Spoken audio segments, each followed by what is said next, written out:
بسم اللہ الرحمن الرحیم۔ السلام علیکم ورحمۃ اللہ وبرکاتہ۔ دوستو، ہمیں امید ہے کہ آپ اللہ رب العزت کے فضل و کرم، شکر اور خیر و عافیت کے ساتھ ہوں گے۔ تو دوستو، آج ہم بات کریں گے کہ ہم بستری کا بہترین سا وقت کون سا ہے۔ ہم بستری کرنے کے لیے بہترین وقت کون سا ہے۔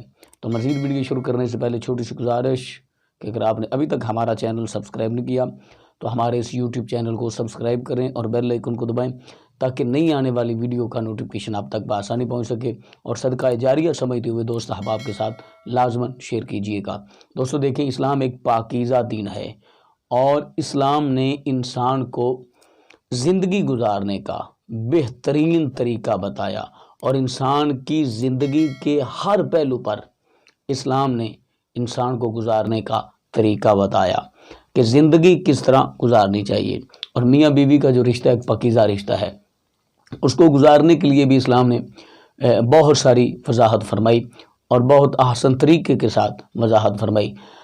دوسرے لوگ جو ہیں وہ کوئی کس طرح زندگی بسر کرتا ہے، کوئی کس طرح زندگی بسر کرتا ہے، لیکن اسلام نے بہترین طریقہ جو بتایا ہے، اللہ اور اللہ کے پیارے محبوب صلی اللہ علیہ وسلم کے فرمانات کے مطابق زندگی بسر کرنے کا بتایا ہے۔ تو آج ہمارا جو مین ٹاپک ہے وہ یہ ہے کہ ہم بستری کرنے کا بہترین وقت کون سا ہے۔ بہترین وقت جو ہے وہ رات کا پچھلا پہر ہے۔ اس کی بہت ساری وجوہات ہیں۔ اگر انسان پہلے پہر ہم بستری کرتا ہے تو ساری رات ناپاکی کے ساتھ گزارنا پڑتی ہے۔ دوسرا یہ کہ جب انسان پچھلی رات ہم بستری کرتا ہے تو نماز فجر کی تیاری کے لیے ظاہر ہر انسان کوشش کرتا ہے نماز فجر کی ادائیگی کے لیے۔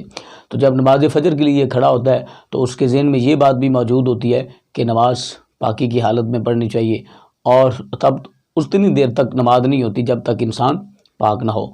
تو تھوڑی دیر کے لیے انسان جو ہے وہ ناپاک اور پلیت رہتا ہے۔